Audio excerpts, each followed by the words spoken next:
CBS News Miami. Good afternoon and thank you for joining us. I'm Lauren Pastrana. Welcome to CBS News Miami's 4 p.m. Quickcast. Let's check out today's top stories.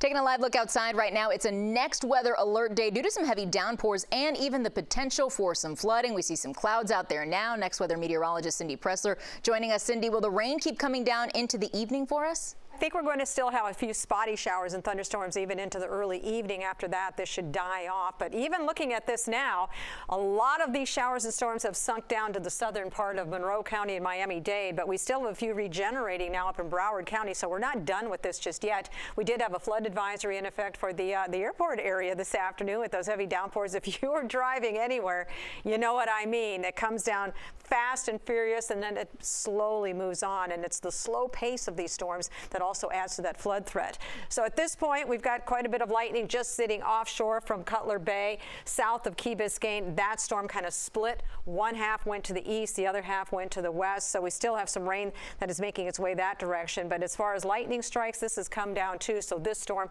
is starting to collapse. But let's go back north to the Broward County area. This was clear over the past hour. Now we're getting another storm that has moved across the border. This one has a lot of lightning with it, slowly moving south-southeast. So that's what I'm talking about. If the ground is saturated, these slow-moving storms can drop so much rain. We've had as much as 1, 2, maybe even up to 3 inches. These are estimates according to the radar at this point. But some of these areas have had so much rain today. That's why we've got this flooding threat out there. Slow-moving storms. Even with the Saharan dust that wants to come back in tomorrow, I think we will still see some scattered showers and thunderstorms, and then lighter dust also as we head into the weekend. Now, there's a lot going on as far as what we're looking at moisture-wise. We have a lot of moisture over the area today. When you see these purple colors here, that's tropical moisture. And so the atmosphere really used everything that was available today to drop these heavy amounts of rain. Now, look what happens tomorrow. We still have some moisture available, but it's starting to dry out by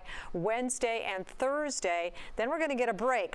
Saharan dust is expected to move in, so that's going to keep our levels dry, the mid-levels. That'll help suppress showers and thunderstorms, so we should be a low chance for some scattered storms. Again, it's the sea breezes that we always watch for. Now, as we head into Friday, still fairly dry, and then this weekend is going to be very much dependent on what happens out here in the tropics. We have a wave that we are watching, and there is nothing written on stone on this, but if it takes this route, we will be right on the western edge of that with a chance for some showers and storms. But again, we do not know at this point. You kind of break this down now. Our rain tracker, again, tomorrow afternoon, we will have scattered showers and thunderstorms, not as many as today, drying out as we head into Wednesday and Thursday. And then this weekend, that's going to be the one that really is the iffy one. We're going to be watching that wave, get the latest on that. At this point, 50% chance that we could get some development out of this, but very uncertain at this point as to the track where this thing is going to go.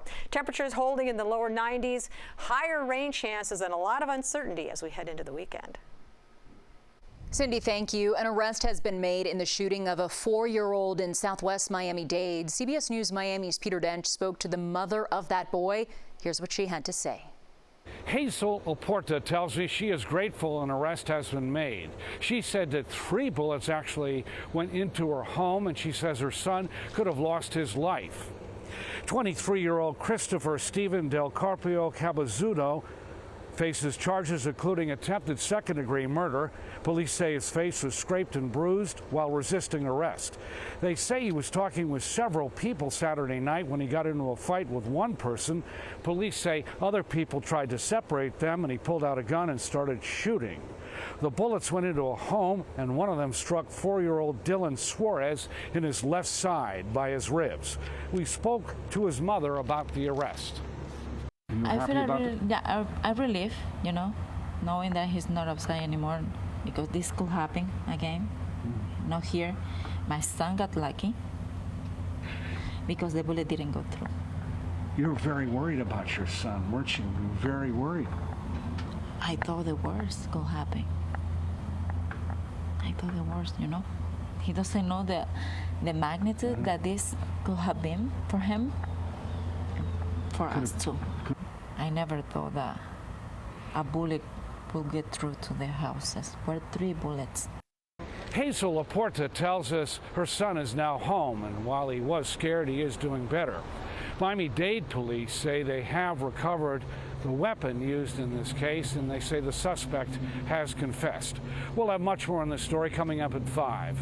In Southwest Miami-Dade, Peter Dench, CBS News, Miami. An investigation is underway after a man was hit on I-95. It happened in the southbound lanes near Ives Dairy Road.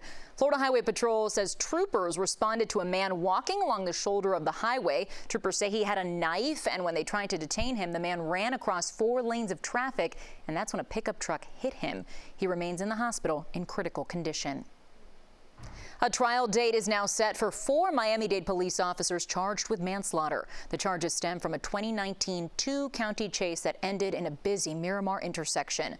2 suspects were killed, but so were 2 other people caught in the crossfire. CBS News Miami's Terry Hornstein reports from the Broward County Courthouse. The president of the South Florida PBA says these 4 officers are devastated. The state attorney's office says they turned this case over to the grand jury because of how many bullets went flying. We're talking about almost 200 here, and the fact that this happened in a very busy intersection. Now the state will turn over more than 6,000 pages of evidence and hundreds of pictures to the 4 officers' attorneys before the start of the trial. They're upset that they find themselves sitting on the opposite side of the table. These are trained, good police officers that are now having to defend their actions. South Florida PBA President Stedman Stahl defending 4 Miami-Dade police officers Monday outside of a Broward County courtroom. Rodolfo Mirabal, who appeared in person, Jose Mateo via Zoom, and 2 others, Richard Santisteban and Leslie Lee, all indicted by a grand jury last month on manslaughter charges. Listen, they're devastated. The charges after a 4-year investigation stemming from a chase and shootout on Miramar Parkway back in 2019. The chase began in Coral Gables after law enforcement got word 2 armed men robbed a jewelry store and kidnapped a UPS driver and stole his truck. The truck weaved through Miami-Dade into Broward, where eventually a standoff led to the shooting on the busy roadway. The suspects were killed, but so was Frank Ordonez, the UPS driver, and a man in a car nearby. Frank left 2 young girls. Now they're 8 and 9. And still they ask for their dad every day. Frank's stepfather spoke about the case after the indictment. It's difficult nowadays to indict police officers. I know Dade County's never done that, but this is Broward County. Frank's no longer here. They'll have to suffer the consequences now for their actions 4 years ago. But the PBA president says the only ones to blame are the suspects who kidnapped Frank and put everyone's lives in danger. I don't know what message you're trying to send, because that state attorney or that prosecutor needs to start sitting down with the police departments right now saying, listen, do you go after active shooters or don't go after them? A status hearing is scheduled for November. The trial set to follow February 17th. In Fort Lauderdale, Terry Hornstein, CBS News, Miami. When we come back, it's almost time to go back to school. How you can save some money on all those supplies starting today.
Welcome back to CBS News Miami's 4 p.m. Quickcast. President Biden announced his plan to reform the Supreme Court in an op-ed for the Washington Post. The president calling for 3 major changes. The first is a constitutional amendment called the No One is Above the Law Amendment. It would remove immunity for crimes a former president committed while in office, a direct contradiction to a Supreme Court ruling recently. The second calls for term limits for justices. They would only be allowed to serve 18 years. Finally, Biden says he would like to implement an enforceable code of conduct. Election Day is now just 99 days away. Vice President Kamala Harris's campaign says it raised a record $200 million in the week after President Biden stepped aside from the race. Former President Donald Trump is now sharpening his attacks against the presumptive Democratic nominee. CBS News Miami's Nicole Skenga reports from Washington. With just about 3 months to Election Day, both Vice President Kamala Harris and former President Donald Trump hit the campaign trail over the weekend. We are going to win. You're going to be crushed if you don't elect me.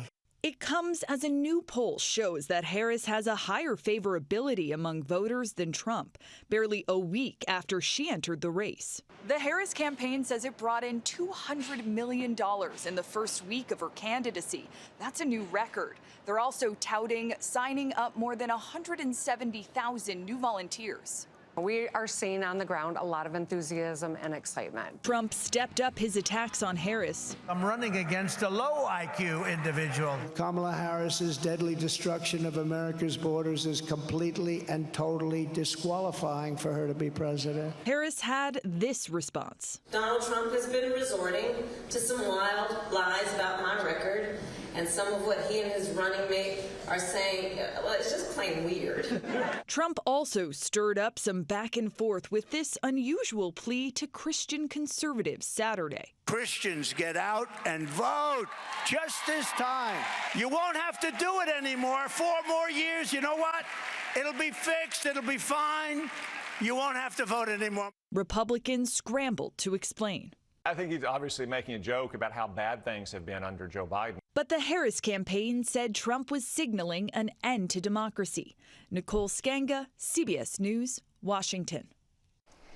And now at 4, former President Donald Trump has agreed to be interviewed by the FBI as part of the investigation into his attempted assassination more than 2 weeks ago. The interview is part of the agency's standard protocol to speak with victims of federal crimes. The FBI also released new information about the gunman, saying he looked up information about mass shootings and the attempted assassination this year of Slovakia's prime minister. Broward County students will go back to school in 2 weeks. Miami-Dade students will follow a few days after that. So it is perfect timing for Florida's sales tax holiday. The holiday applies to most school supplies that sell for $50 or less, clothing and accessories that cost under $100, personal computers less than $1,500, and learning aids and jigsaw puzzles under $30. That's CBS News Miami's Quickcast. I'm Lauren Pastrana. Stay tuned for more news coming up at 5 right here on CBS Miami.